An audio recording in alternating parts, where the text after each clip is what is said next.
lie to you, this is the biggest ever situation. Elliot Wilson has documented the culture and led the conversation for over 2 decades. Earn your leisure, Rashad and Troy, what they have ignited in our community for financial literacy is something that is needed and something that's God sent. I always know that if I can stay high, if I can stay relevant, if I can stay at the forefront, stay an important voice in this, it's going to come back in my favor. Like, I'm going to be here. So we ask us what we big up the future, we think world domination. We don't think United States, financial literacy is a country issue. It's not American issue, it's a world issue.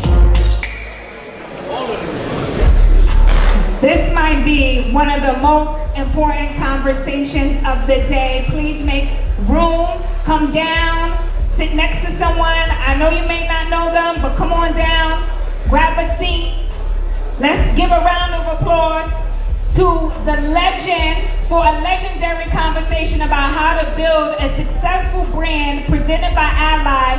Everybody, please make some noise for the GOAT, Elliot Wilson, and Troy Rashad of Earn Your Leisure. Give it up for Troy and Rashad for Earn Your Leisure.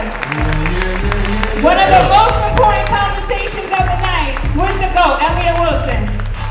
I love this guy. Yeah. How y'all feeling? Yeah. Yeah. What's the deal? The biggest. I appreciate that. Ever. Don't forget that part.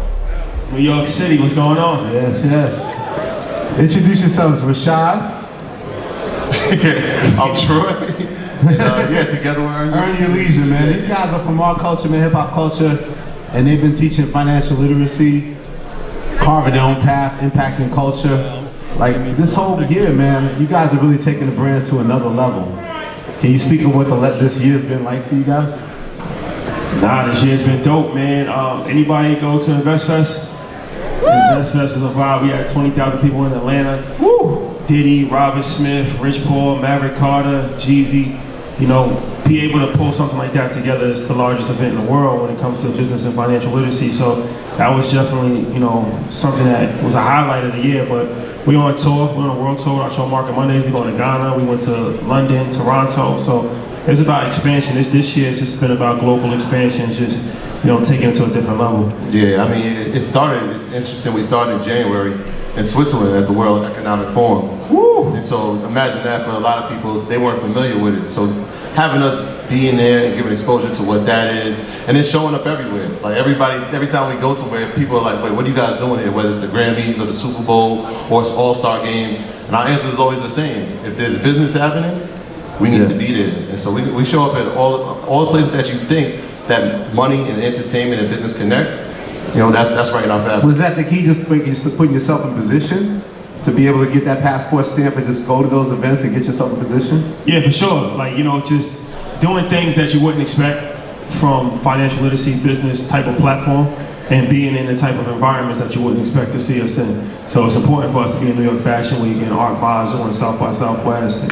And then traditional things, like you said, the World Economic Forum, that's on the highest level.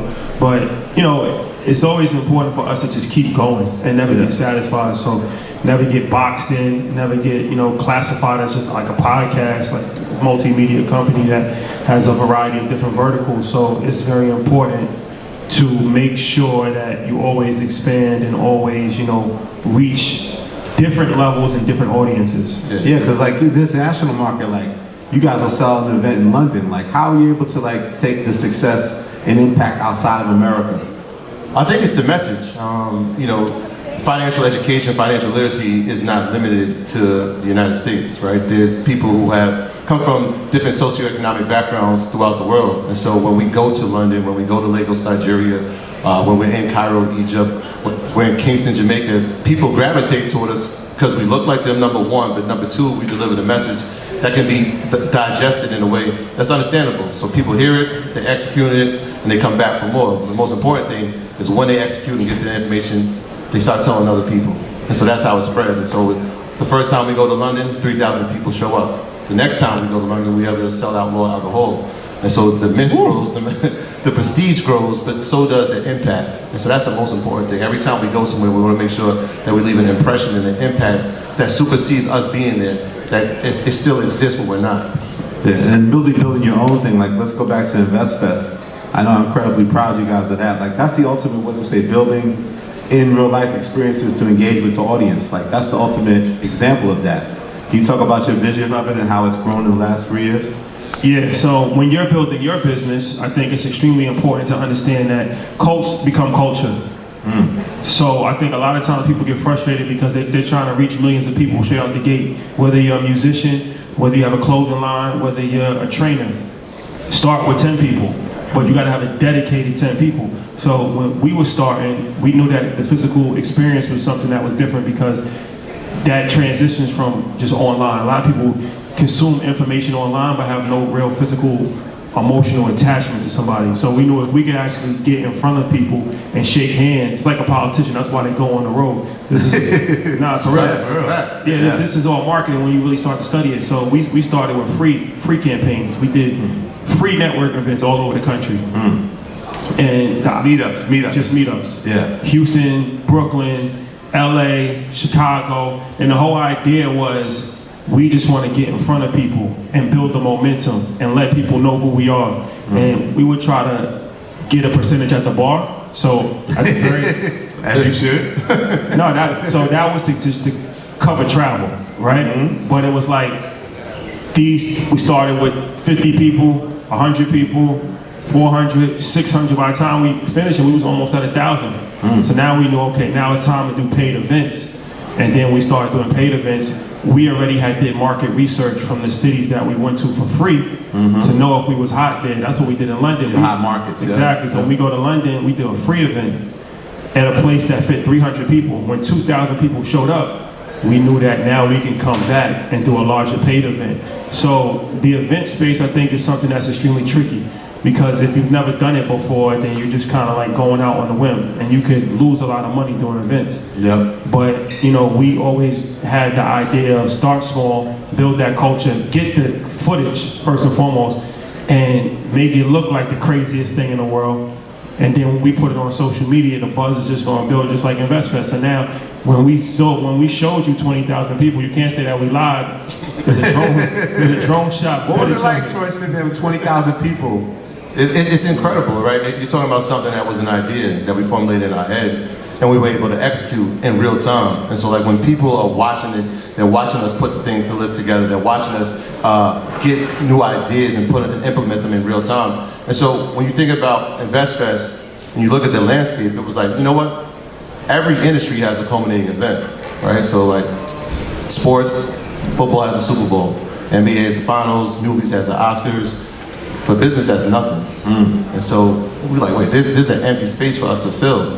And so like, all right, well, we need to put together an event of that nature. And so when we had the idea and we put it out to the people, it was like, okay, let's see how they gravitate to it. The first year we had 4,500 people, which was great. But we knew that every time we go to another event, we can get an idea, we can see, we can be inspired, we can add new things. Second year, we were able to partner, which is one of the most important things we did in business, is have strategic partnerships. So Steve Harvey was one of those partners. We used his resources, and now we were able to scale that to 14,000. Right? So now, when people are like, all right, that's pretty good, that's really successful. But the most important thing in business, like, you want to out-top the next time you do it. And so this year, 20,000. It was a mindset to say, all right, this is the number, but now we have to actually execute and put things in place to make sure that we can exceed it. Yeah. So when we get to that number and people see it, it's like, all right, well, they've proven themselves. They've proven themselves inside of this business. They have a trusted audience. Now let's see what the impact is after. Yeah, I see you put a post up, Humble Beginners, man. What was it, January 2019? Yeah. You said just a whiteboard, some iPhones, and some mics. An iPhone and an idea. Ideas. Like, take me to that part where you guys have this idea that you feel like there's an untapped area, right, that we're not documenting in our culture or covering in our culture. Like, talk to me about those early days of like building a podcast and how you were first kind of able to make noise. Well, it's very important to be first to market. That's extremely important. So when looking at the landscape, nobody was talking about financial literacy at scale the way that, we had a message to deliver. So we saw that as an opportunity. And social media as a way to reach wide variety of different people for extremely low cost. So that changed the game for media. Previously, we would have never been able to start a media company with zero startup dollars. It would have been impossible 15 years ago, even 10 years ago. But having an iPhone and seeing how social media was actually moving at that time, knew that, okay, this is an opportunity for us to actually build a platform. So putting out content on social media was something that at first, there was really no idea that Earn Your Leisure would come from it.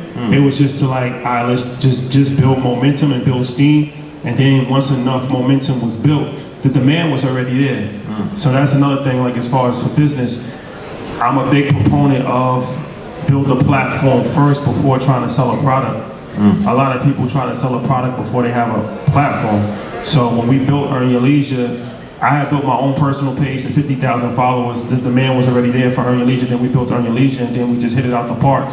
Then everything else comes after that. But that was 2 years of work on social media that there was no product, there was no idea that we was going to actually put that type of content out. But it was like, if we get enough people that to follow us, something good is going to happen. And that's actually what did happen. But to answer your question, just seeing the need for financial literacy and education.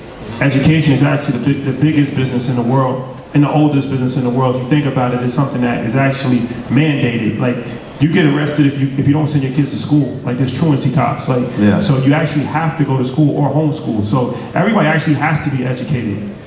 So seeing that education is something that is a lifelong pursuit. There's always going to be a need for it. And in this economy, if you're not educated, then you really have no chance at all. So we saw like, all right, this is an opportunity. Everything that the school system did not teach gave us an opportunity to teach. So that's what we did. We started teaching about stocks, real estate, credit, and these are things that nobody really was educated on. And once the pandemic happened, that just accelerated the process because now people started investing in the stocks, and their stocks start going crazy. Now, this actually works, and that just helps people spread it through the word of mouth, and we are where we are now. Did you believe Troy from jump? It's crazy. So when he says the root is education, it always has been. And so I was a teacher, right? I was in the classroom and I was seeing what wasn't being taught. And so at a certain point, I started feeling complicit. I'm getting paid to teach kids, but I know the things that I'm teaching won't be applicable in their futures. And so it gave me the opportunity to say, well, if I don't like what's happening, how do I create a solution to it? And I knew that the solution wasn't going to be inside the system. Just because the school is not designed to educate our kids properly for the future. And so we had the opportunity to teach in the summer. He was a financial advisor, so it makes sense, right? Like, he's in finance, I'm in education, there goes your financial literacy. And so we started with kids, right? We were teaching kids all the things he's talking about: taxes, real estate, student loan, how to prepare for college. I was like, this is great. My idea was like, I want to scale this because parents would see the program and I want to have my kid in that. How do I get that in my city? And I was like, yo, we got to get these programs spread out so that the teens can have it, they get it at an early age, they'll use it in their future, their trajectory is much greater. And he had the idea of social media, and I was like, all right, that's cool, like, that's cool, but I'm so concrete in being inside the classroom that I'm trying to get this. I put the trust in him, right? Like, every time we've created a business, it's a trust system, right? So if he has a belief in it, all right, let's go with it. We saw that what he was doing personally with his Instagram page, and so the power of social media and how far the impact can go, right? Like, I got the first message while I was teaching. I'm like, wait, I can impact a school, I can impact a school district, but I can't impact the world being in this position. And social media allowed me to do that. We put out an episode, somebody hears it in Saudi Arabia, somebody hears it in Tokyo, somebody hears it in South Africa. The scaling of it happens a lot faster because people can get the information and apply it wherever they're at. Whereas if I was doing that from school to school, it just wasn't able to build. So at first it was like, all right, this is cool. Oh, that's how we get this thing to be a worldwide phenomenon. So Rashad, you building it through social then, and what is the breakthrough then to like connect to the entertainment world? And are you booking guests on the podcast? Like, who was some of the early believers in what you guys were doing? As far as the show or on social media? The show. So, well, let's back up a little bit because I do want to talk about social media because it was extremely important how we was curating the content. We started telling backstories of rap and athletics because we knew that would get people's attention. So we used that as a Trojan horse. and start a lot of clips started going viral. One clip that really went viral was I talked about 50 Cent's vitamin water deal, but broke down the financials behind it. And amazing deal. People really thought that was interesting, and then that was like one of the things where it was like, all right, now we definitely got to start a show. So sports and entertainment was always vitally important as far as curating the content. Then once we started the show, the original format of the show was to tell like stories in a case study manner.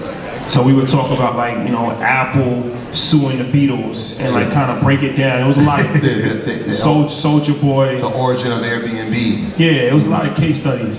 And then we started to bring guests on. I think like episode 8, we brought an accountant on. And that was the first guest that we had on. But it was still in that type of vein where we would go through, you know, case studies, tell stories, because it was like story time, George Foreman Grill, stuff like that. And then episode 11 changed Earn Your Leisure Forever because we had a restaurant owner from Baltimore named Derek Falcon, and he came on, and that was the first time when somebody actually laid out their business blueprint in detail, and it was so captivating, and they got such a great reaction.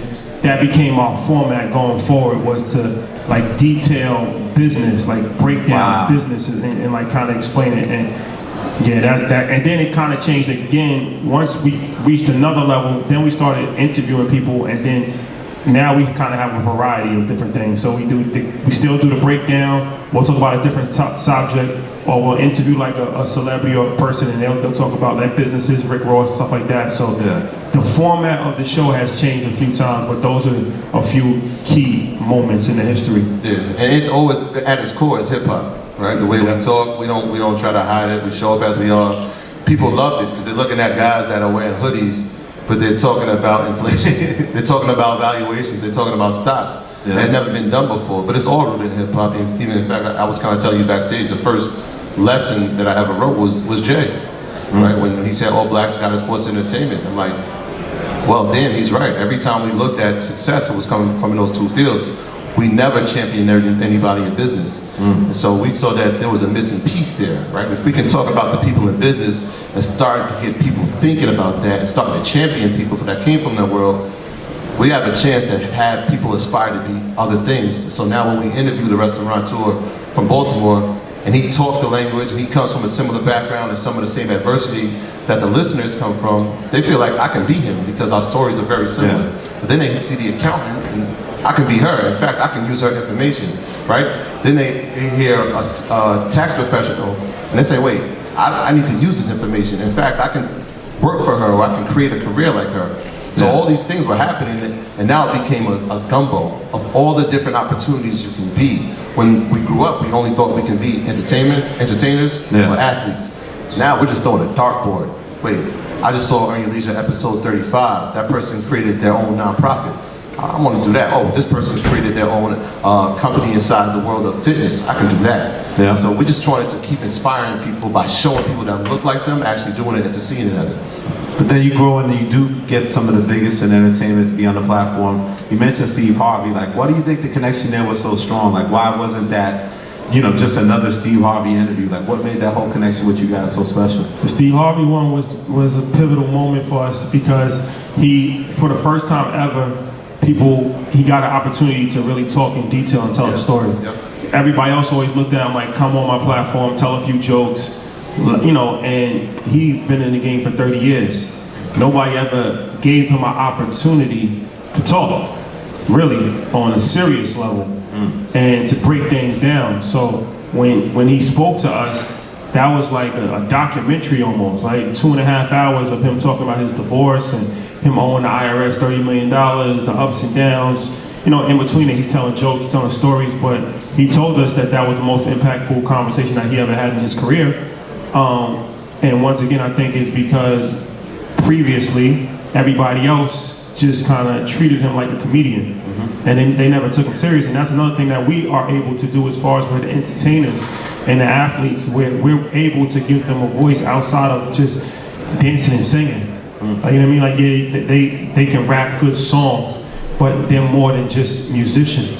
So when we sit down with these different people, and now you get to see a different side of them, and you get to see, okay, like, nah, this is actually an intelligent person. They got plans, they got aspirations bigger than just putting chains on and just performing in front of an audience. So I think that is like almost therapeutic now for these rappers and entertainers. When they come on leisure, they know that it's going to be a conversation that they never had. It's a serious conversation, but it's also about business. So now they can talk about money, they can talk about their plans, they can talk about investing, and previous, nobody even took them serious enough to even want to be interested in having that conversation. That's interesting. Do you think there's a lack of that with artists, that they don't respect a lot of artists' business acumen? 100%. These traditional magazines and publications, they could have done what we done. They could have did it 10 years from now. They never did it because they always looked at them like they're entertainers, they're rappers. They never took them serious enough to even have, maybe like Jay or Puff on a certain level, but even that, they'll say like rapper Jay-Z. They won't say entrepreneur Sean Carter. So they never took them serious enough because they're not in the culture.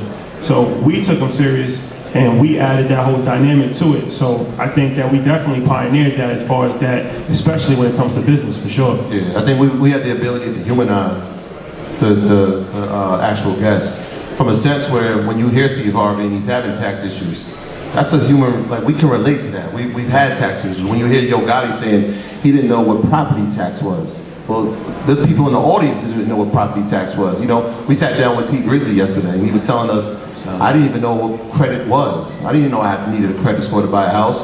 And so these are common things that people on an everyday level deal with. To see the people that you look up to dealing with it as well, it gives that human factor to it. Wait, how did you navigate through this, right? These trials and tribulations, you faced them too, and so now you can feel like this is part of it. And what he said was right about Steve Harvey. You think about any platform prior to when we started what we were doing, who was allowing him 2 hours to speak candidly, right? Even if Uncut. Like even if he went to a 60 minutes, you're gonna get a 20-minute segment that's gonna have commercial breaks. They're gonna edit it. This is raw. This is him giving his story. This is not come tell a joke, promote your product, tell us about your family, who your daughter might be dating, move on. This is like, no, this is the things that I'm facing, here's why I'm headed. This is the vision for the future. And prior to us sitting down and doing that with people, we didn't see that. We wanted to peel back on the layers on the people that we celebrated, and so that's why you see the specific people that we've interviewed thus far, to show, again, there's another side to this person, right? It's cool to rap, and it's cool to dance, and it's cool to have skills in athletics, but that stops at a certain time. There'll be a time when you're gonna have to retire. There'll be a time that people won't come to check you perform. What does your life look like outside of that and after that? And what we've seen is that a lot of people have those plans, but they never had the platform to explain it, and they never got the platform to find resources, right? Because a lot of times, they don't know who to turn to, but they can now look at us and say, oh wait, that person that you had on that episode, how do I get in contact with them? I need to work with them. I have this idea in real estate. I have the capital, I don't know a developer. And so we became a resource in that sense as well. And that's why wording is important too. It's like, Dame Dash said something that was extremely insightful to us early on. It's like, don't stop calling the show a podcast, and we haven't called the show a podcast ever since, because they use words to minimize what you're doing. So it's like the podcast, that's not a podcast episode that we did with Steve Harvey. It's a moment in time that's going to be remembered for a long period of time. Yeah. And it's like, they'll say like, oh, you're a podcaster. It's like, nah, we have a media company. Like, we sold out Madison Square Garden. Like, that's no corporate. Yeah, the business. Yeah, there's no corporate sponsor behind that. Like, we put the money up ourselves. We talked to Live Nation, they're like, we can help you book venues, and we can put the money up from you. I'm like, why do we need to put the money up? We got the money ourselves. So it's like, people minimize things to try to diminish what you're doing. Yeah. Because if we were a white company, we would probably be on every news publication in the world. If you really think about it, what we've done is pretty astonishing. Yes. To be able to do this, especially in a short period of time, with no help, as far as like, we didn't have mentors, we don't have mentors, so to be able to scale to a point where you can actually fill a room with 20,000 people, there's no, Forbes can't do that. Mm-hmm. No, think about that. Yeah. That's just a fact. Absolutely. Think about that. 20,000 people, right? So I get the data back from it. You got 20,000 people in the building. You got 60% of them that make over $100,000, right? Think about that. Yes. 20,000 people, 100,000 is the average. If they invested 5,000 into a company, let's say we had a fund, you get 20,000 people with 5,000, you had 100 million. 100 million inside of one room. You tell me another company that's doing that. We had over 100 million inside of one room, right? If we move that number up to 50, you're talking about 1 billion, right? So We're having a small economy inside of a room that look like us. I was gonna say that's a key point too. I hope you can speak to that too. Like, you know, we know Puff, we know Dre, we know Jay, but we don't know Robert L. Smith. We don't know these brothers behind the scenes. Like, can you speak how important it is for you guys to kind of be that bridge to show us it can be done different ways? It looks different. It's extremely important. Like, our billionaires, there's so few of them that highlighting them is extremely important, and highlighting the ones that nobody knows is more important. Jay-Z's important, but the reason why Robert F. Smith is more important than Jay is because you have a higher probability to being Robert Smith than you have being Jay. Like, this is somebody who is not athletic, who can't sing, who actually went to school to be an engineer and was making $50,000 a year and became a billionaire. So it's like highlighting people like Don Peoples, who's the most successful real estate developer, black real estate developer in American history. That's important. Yeah. So the next iteration for us, that's why I said, like, I hate the word podcast, is because they actually watching our growth and development, right? So it's like, you always have critics, you have naysayers, and you're like, well, they just talking, they just having conversations. So when the next iteration of Earn Your Leisure, you'll be able to see us buying multi-family apartment buildings and skyscrapers and different things of that nature. These are all conversations, relationships that we having, but we're not having these relationships and conversations for no reason. Now you're about to see the implementation of it. So when we develop a school curriculum, and now we work with New York City School Department, they have the school curriculum in New York City, but that's an idea that we can expand all over America, and then we can expand that globally, right? So when he talked about like having a fund, $100 million, like, this is a pathway. Now you start to see a pathway become $1 billion company. So what started on an iPhone, now eventually you're gonna be able to go on your app and buy stock in EYL, right? Like a publicly traded company, multi-billion-dollar valuation. This is extremely important. Out of 6,000 stocks that's on the stock market, 6 of them are black-owned companies. Wow. So we're still having conversations about trivial things that mean very little in the grand scheme of life, right? But if we really look at it, the game is being played on such a high level, and that's done it purposely. Because if they can keep you distracted with these meaningless conversations, then the meaningful conversations you'll never even want to be a part of, because you'll never have enough information to even aspire to that. So part of our responsibility is to provide the information, but part of your responsibility is to actually act on the information. That's important. Yeah, and it's important. If you think about it, you ask why. If we didn't talk about it, who would? Like, I didn't go to school and see people that looked like me that were making successful careers in business in my textbook, right? If I didn't, there wasn't a magazine that I could do. I was reading Double XL. I was reading The Source. You know what I'm saying? Like, Black Enterprise showed us what it is to be in business. They showed us that you could be an exec, but a lot of times they didn't show us that you could be an owner, right? And so it's important that we highlight Junior Bridgman. It's important that we highlight Don Peoples. It's important that we highlight Robert Smith as well, because these are aspirational tasks. And even if you're not at that level, there's so many jobs and tangible things that you can do inside of it. But we have to start looking at these people and put value in these people now.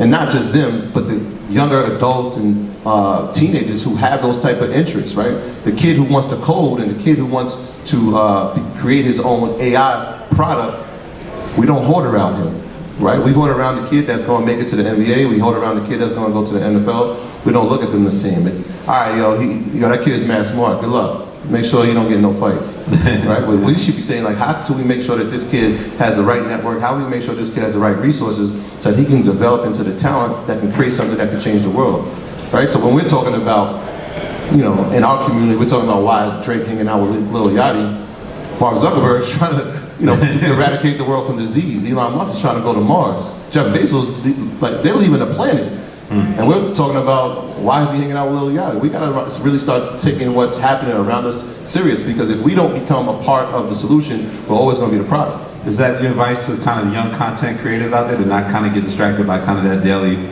foolery and look at what's really more important and what lanes are open to create?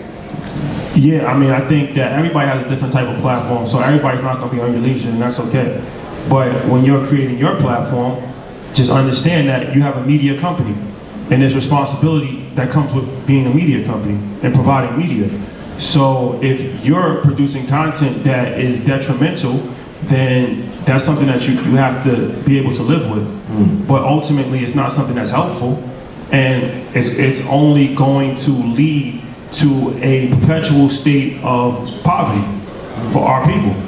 So if you're only talking about celebrity gossip and what Jada Pinkett said about Will Smith, then you're complicit in the destruction of what is currently going on. Like you said, this isn't a fantasy. NASA already put out a study. They plan on building homes on Mars in 2040.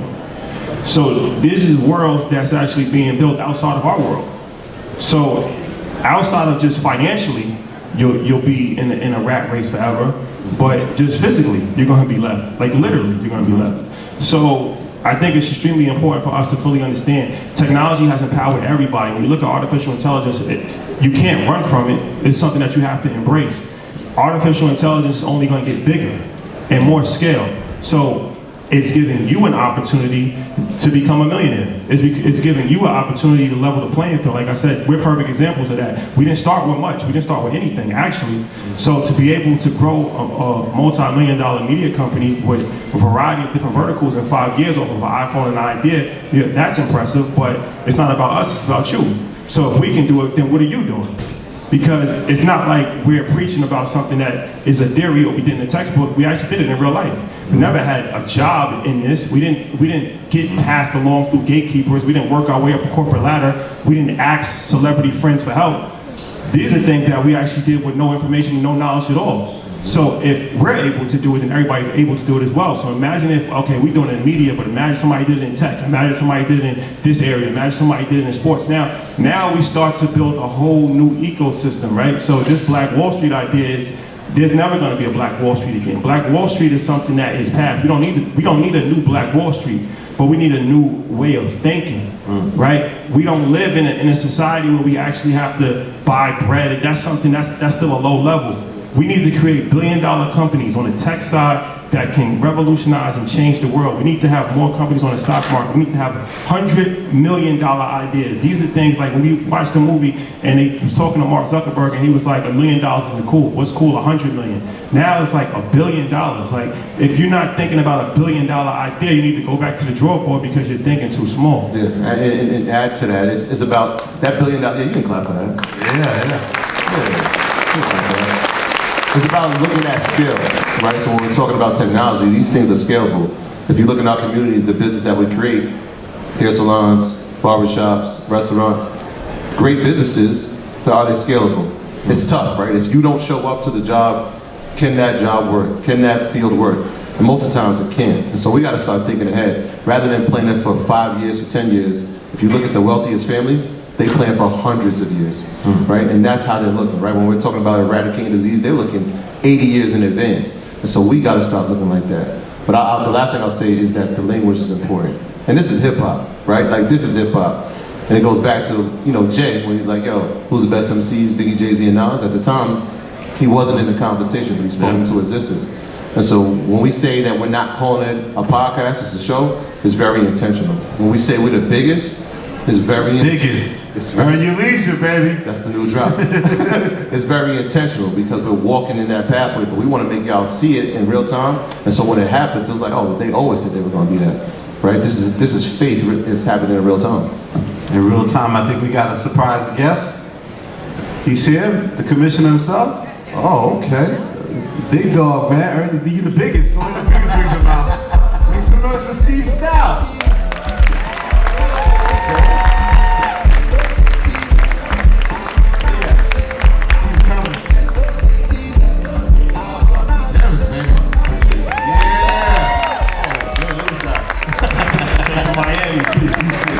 Great shirt, son. So sad. You're clapping up for Elliot Wilson, y'all. Yeah. Make some noise for Elliot Wilson. That's a legend in real life. Thank you. Elliot, you staying? Nah. They play musical chairs with him. Sal, what's up, man? Yeah, what's going on, my brother? We missed you at InvestFest, but it's good to see you here. Yeah, well, we'll do it next year. Yes. You had 20,000, you didn't really say 20,001, my brother. So that's a lot to talk about. I want to talk about the future of creators. This is United Masters, and your whole journey is to empower musicians, empower artists, And we're seeing artificial intelligence, we're seeing music sales decline, we're seeing people that can't go on tour to sing. Word to Juicy J. Yes, it's a lot of uncertainty. It's a lot of uncertainty in your business, music business. What is the state of music and where do you see it going? First of all, this whole thing about like sales and shows for hip hop artists to me is being completely misconstrued. We're dealing with a festival culture now. Festivals are selling like crazy. The artists are selling out festivals, the same hip hop artists that they're saying can't do shows.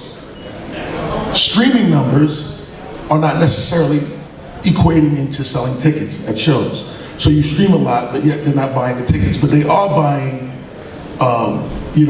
Governor's Ball and all of the other festivals that go along with it. The artists have to decide, like, are they gonna go on tour and just do arenas? Or are they gonna realize that they should do arenas in some markets, amphitheaters in other markets, smaller venues in other markets? Just because you're a big artist, whether you're Little Dirk or whoever it may be, doesn't mean that you can sell out arenas everywhere. And a lot of artists are going out there prematurely trying to sell out arenas before it's time. But it has nothing to do with the popularity of hip hop. That's the unfair part of it. I look at hip hop and I always think about hip hop and the cultural influence that it has. The cultural influence that it has an all-time high everywhere around the world. So when you look at that metric, you're like, everything is fantastic. And that's how I see it. So in the age of independence, and we're talking about it from a business standpoint, but even from an artist standpoint, the opportunities to build with brands now become something that's very unique. Like artists can actually approach brands. What is some advice that you can give in that aspect, and what are you seeing that how brands are now approaching this new age of independence from the artist side? Well, I talked about this a while ago, that artists are, all artists, no matter how big you are or small you are as far as audience is concerned, you're mini media channels. You have an audience, and brands want to tap into you to influence your audience. That's exactly what ESPN does. It's exactly what everybody else does, right? They tap into you, but you have to be brand ready. So I asked Drewski this: how are you preparing yourself to be prepared for all of the money that they want to give you in order to tap your fans? Are you prepared? Is your brand prepared? Are you ready? Do you understand the team you need to be able to maximize the opportunity that you have in front of you? And I speak to all creators that exact same way. Are you prepared? Are you ready? Are you putting yourself in position knowing the ball is about to come your way? Outside of sports, linear television is not working. That's not where advertisers are putting their money. They're looking to put their money behind influencers. Influencers being artists, bloggers, podcasts, whatever it may be. How are you preparing yourself to be ready for that opportunity? Because if you're just taking it not seriously, you're just doing your thing, that's how unseriously they're gonna take you. So what would be the things, right? If we're talking about, are you brand ready? Because I know there's people in here that are taking notes like, well, what are the necessary steps that I have to take to make sure that I am brand ready for that, when that opportunity comes, I can hit it out the park? But I think you can answer that question. The reason why I met you guys 3 years ago. I met you 3 years ago. I pulled up to the house. It was kind of, LA, it was kind of suspect. It was a suspect Airbnb. That's a fact. It was a good house. Don't do that. Don't do that.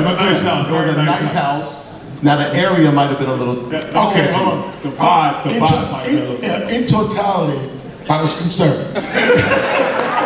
For yourself or us? For all of us. Okay?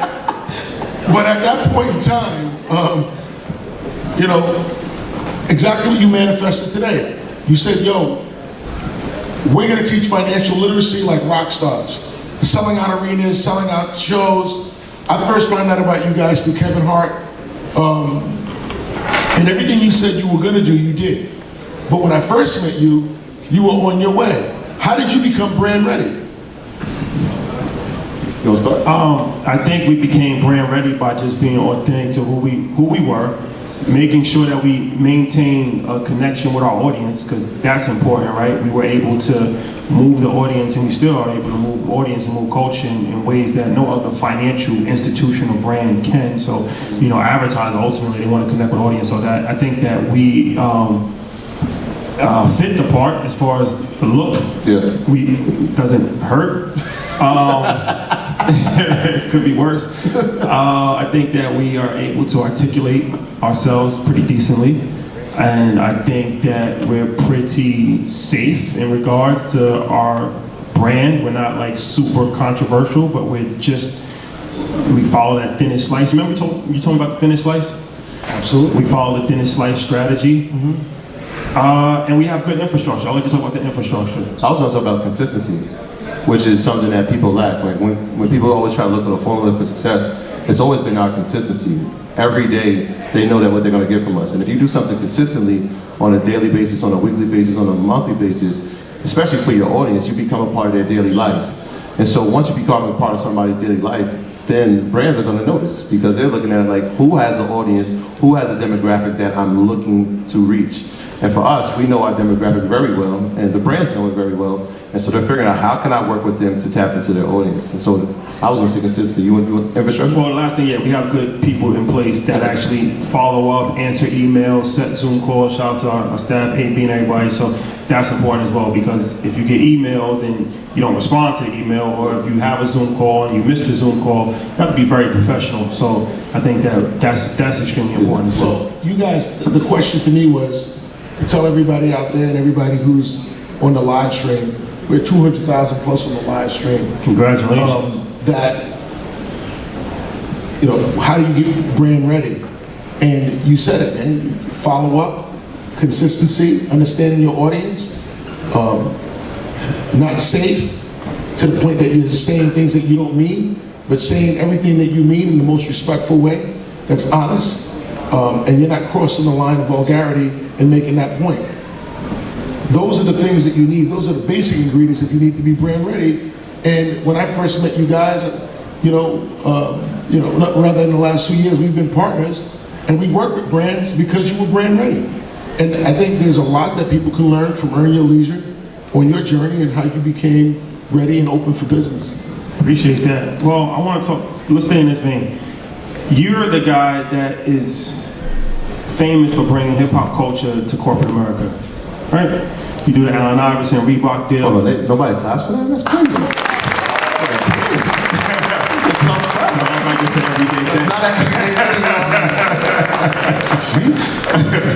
So you get Nas and Sprite, a variety of different things that you've done, right? Jay-Z, Reebok, right? All of it. Push to McDonald's. All of it. Everything. So how, even now, you have Translations, which is an arm of your company that works for corporate. How are you able to approach corporate and get them to buy in and believe? That's not easy. These are things that we're still trying to figure out. How are you able to go to McDonald's, pitch the idea, and get McDonald's to invest millions of dollars into a campaign? So in the beginning, it was extremely difficult. And it wasn't difficult for me, it was difficult for the art form itself to be taken seriously as something that brands could put and invest money into. They didn't think the art form was brand ready, to be completely honest with you. So knocking on doors, trying to get, for me, it was Jay-Z at the time. He was the artist that was spearheading, I thought was moving the culture forward, and that we should be able to do deals with. And even with him, when you look back at it in hindsight, it's ridiculous, but it was extremely difficult. They didn't want to be in business, they didn't trust X, Y, Z. And what I realized was that I had to build a very quality team of extremely intelligent people that could take my ideas or our ideas and package them in a way that they were used to understanding.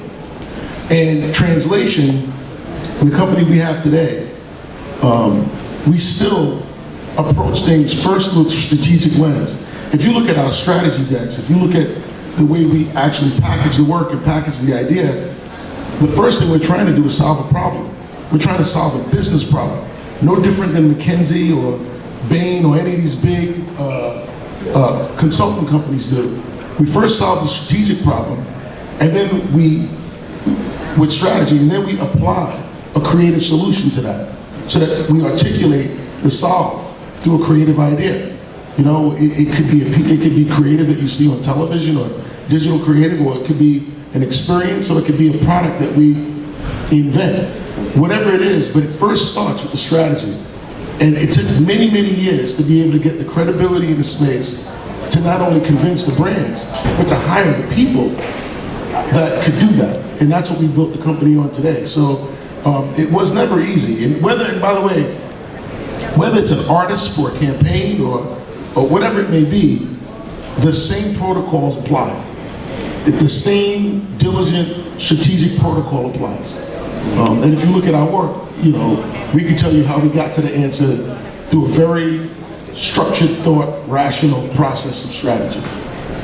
But even now, when you talk about the level of success that you've had, is it still a fight at times with different brands? Because, I mean, for us, like you said, we're still navigating that landscape, dealing with brands, having a fight, trying to prove ourselves, but also maintaining those healthy relationships with brands. And so now it's not just a one-year deal, it's a multi-year deal. How do y'all navigate through that? We've been doing it, man, for 19 years now. And a lot of it becomes reputational. People do business with people who they want to do business with. That's just the unfortunate reality of it, right? You develop a good reputation, people want to do business with you. And then that creates a contagious effect where people trust you, you get written about, you start winning awards, then other people want to hire you because they know they'll do good, they'll look good hiring you as a result of it. So it just becomes this snowballing effect. That's where we are today. We have the tailwinds behind us because, you know, after 19 years of success, we're finally in a position where we're getting most opportunities and creating multi-year relationships. We've been with State Farm for 14 years. We've been with the NBA for 10 years. We've been with AT&T for 5 years. We've been with Ally for 4 years. You know, these are, and then some of the people there I've known for 15 plus years. So when you're in the game long enough, especially in this brand game, you gotta have good, healthy, long-term relationships. And what keeps those relationships strong is delivering on your word, consistency, follow through. Those are the things that they respect and what creates the opportunity for repeat business. You've had a lot of successful campaigns. I mean, I can think of a bunch of them in my head right now. Is there one that sticks out to you that you're most proud of, or in your highlight? I mean, you've won awards obviously for them, but is there one that's like, you know, this is the one that was my favorite to be a part of? It's always going to be, for me, the Allen Iverson Reebok campaign. It's going to be that for me because that's the one that everybody said you could never do. Why would you know? How could you? Why could you? How is that going to sell sneakers? It was all the naysayers that was pushing back. And why are you going to make a commercial that looks like a music video? And I'm like, because that's what the audience actually wants. And hiring Hype Williams and Jadakiss and AI, and everything that we did to make that was the perfect thing for me because I was transitioning from the music business to the advertising business at that point in my career. And I was trying to make something that people in the music business would look at and be like, oh, that's what he does. Oh, that's fire. That's gonna make a difference. And we've done so much great work that I'm really proud of, but none of that will affect me the way that changed my career. It gave me confidence that I could do this. And that's something that you can never, replicate. It's crazy. You were just named vice president of Reebok. Guess what? So your name of your company is United Masters, and you guys are real big on independent artists maintaining their music masters, right? We did an interview with Simba. Shout out to Simba. You know him? Yeah. Dope artist. Yeah. He said something that was a little controversial on our show, and he said that he doesn't own his masters, and he said he's not really too concerned about owning his masters right now because his #1 objective is to just get his music out there, and he wants to get his name bigger. And he was like, what's the point of owning your masters? They're not worth anything anyway. That's controversial? That doesn't seem to make sense. Well, that's why it's controversial. What's your thoughts on that? Nah, man, that's short-term thinking. And there's a lot of people. There's a lot. I don't want to just like. There's a lot of people like him. I know. I've heard record company people say that, and I've heard artists say that. Everyone who says that don't own it. You know, people who don't own homes tells you renting is the shit.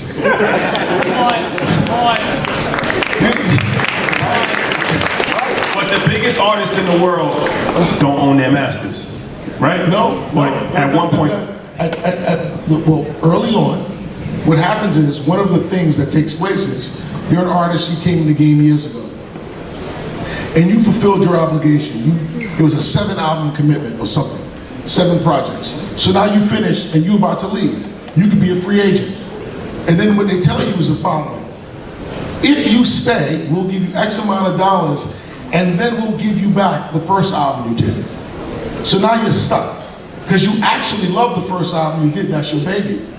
And the only way for you to get ownership of it over time is to stay in the same relationship with your initial contracting partner. So that's how you get stuck in those relationships long term, because at the end of the day, they're just giving you back something that, you know, you gave to them, which is your intellectual property that you were born with, your creativity, your image, your likeness, your name. So that's how you get stuck in that cycle. Then you have the artists that are like, I don't care about all that, I'm bouncing. Artists like Usher, right? Usher is gone. Usher is now an independent act. Usher's the first independent act that's playing the Super Bowl. Usher's, that's right. You know, he didn't stay in the system in order to get confessions. He left the system saying, I'm gonna make the next version of that. You know, because he wanted to be free. He wanted to be free. Everybody asks me questions like, yo, can you believe Nas is on this run right now, making all these albums, 6 albums in 3 years, and because he's creatively free. He's independent, he owns his music. He doesn't have anybody to report to with the mirror. It's an unbelievable feeling. And when you're a creative and you have that level of freedom, nothing but great things are gonna come out of it because of that, because that's exactly the ingredient you need to make great work. You need creative freedom. And the record companies, for the most part, when they constrict you with, you know, timelines and contracts and the fact that you don't own it, it creates a sense of bitterness over time. But there is some advantages of being on a label, right? Because it's like the push that Drake is on a major label, right? 21 Savage is on a major label. Lil Baby's on a major label. We don't see any independent artists that have reached that level of success. So there has to be some level of marketing benefit from those major corporations that the independent has still yet to be able to accomplish. I think we're in the early stages of independent artists. These artists have 10 years that you're talking about. Over a period of time, they've built that level of audience and that kind of thing. I love, for instance, he's not as big as them at all, but an artist like Russ, I love what Russ is doing. Russ is making a lot more money than a lot of signed artists, I can tell you that right now. And he's on his way, and there's nothing stopping him from becoming great and a household name, except time and putting out more music, which he's doing, and that's going to create that opportunity.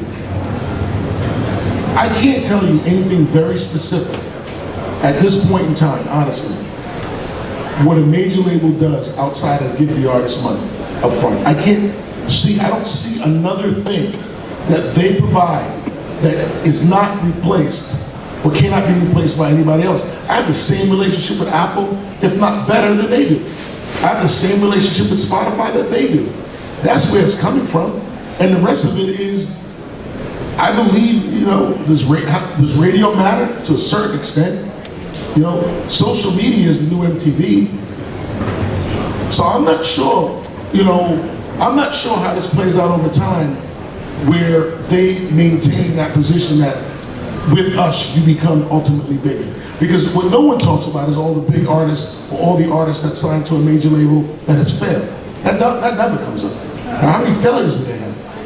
No, a lot. A lot. No one talks about that. So how, and this is interesting, so how does United Masters define success when we're talking about independent artists? Is there a metric, or is there an analytic that you look to see this person's hot? Because we watched in Austin, Texas, BX Plug go from 1 year being somebody that nobody knew to now closing out the show.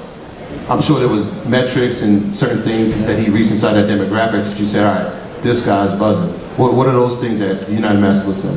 The first thing that we can look at is the acceleration, how fast something is accelerating. So it's not, the growth over time is fantastic, but when it goes from 1 to 5, or like 5 to 20, that when you see that, they call it the second derivative, but when you see that hockey stick. Yeah, whenever you see that, and the acceleration of that, we measure that. That's very important because that's when you see that something is gaining traction. We had an artist, he had a song called Painting Pictures, artist Superstar Pride. And he put out a song October 2022, and every day it's doing, nominal numbers of streams. October, November, January, then on February 6th, it went from 3,000 streams a day, which was normal what it was doing, from 3 to 9, 9 to 35, 35 to 100, and we just seen it accelerated. We ended up signing him. It was a major label bidding war. He turned down $3.5 million to stay with us, and we had a #1 record with him. But that's how fast it changes. Like, it was doing 3,000, 3,000, then it went 3 to 9, 9 to 30, 30 to 100, gone. Something took place. And then you start trying to track, well, what happened? What created the moment? This wasn't a TikTok dance challenge. It was literally something on TikTok where people commented on his haircut. And they were playing the music behind the memes of his haircut. And boom, the song took off. So you gotta have, now, what that tells us is what kind of technology you need to build, what kind of analytics you need to have, or analysts you need to have on your team in order to recognize that in real time. Because that's where the juice is, that's where the action's taking place. So you actually saw that, somebody on your team actually. 100%. They said, get Stout on the phone. Get Stout on the phone right now. You know what? They don't even have to get Stout on the phone no more. They know it. They know it. They see it. So, speaking of technology, artificial intelligence. So, I don't know if you saw, we posted yesterday about this, a law that somebody proposed in Congress to actually stop people from using people's vocals on records. It's getting even bigger and bigger, right? Producers, Timbaland, he did a whole Biggie song. People using people's vocals, they're using it to create beats. How do you see this playing out, and how is this gonna hurt or benefit artists? The way I look at artificial intelligence and the reaction to it is no different to me than the reaction Hollywood had when the VHS tape came out, or the reaction when initially the reaction when the phonograph came out, that was going to disrupt the music business.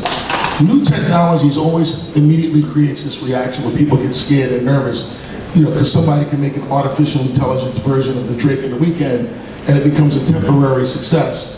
And everybody goes, well, that's the future of the music business. Well, no, that's not true.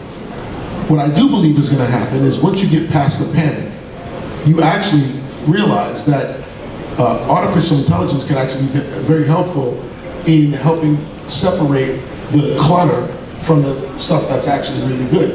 When you lean into the technology and you use the technology to help the creators get more creative, then we're talking about something that's, illuminating somebody who's already created this to do more.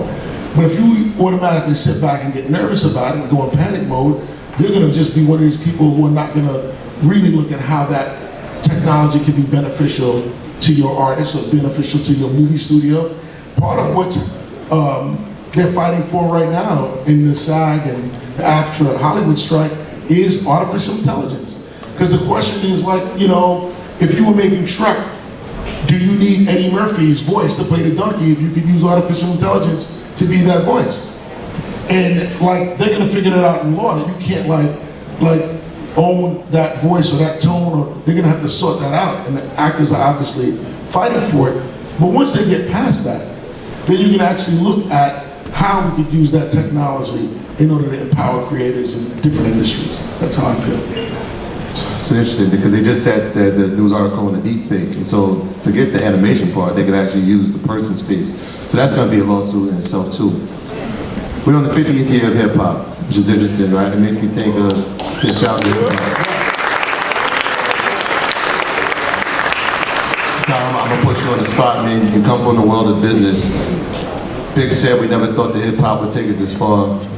We proved that. What are some of the best business deals that you've seen in hip hop in the past 50 years? The best business deals. Franco? Well, I think,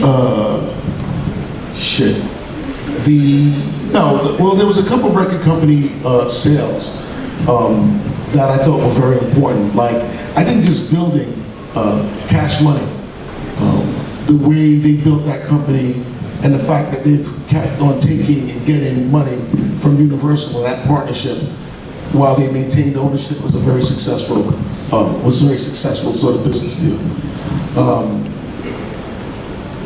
I think what Jay's done with LVMH is phenomenal.